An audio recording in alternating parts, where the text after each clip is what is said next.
Glanhau'r Deml. Aeth Iesu mewn i'r deml, a bwriodd allan bawb oedd yn prynu a gwerthu yn y deml. Taflodd i lawr fyrddau'r cyfnewidwyr arian a chadeiriau'r rhai oedd yn gwerthu colomenod, a dywedodd wrthynt.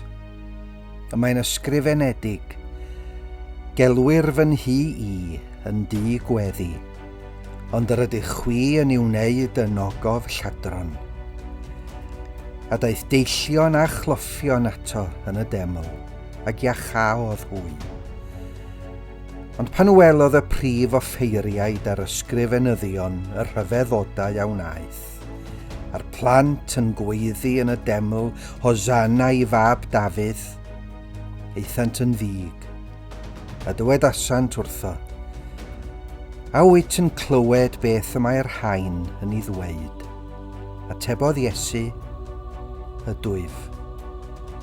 Ond nid ydych erioed wedi darllen o enau babanod a phlant signo y darperaist fawl i ti dy hun.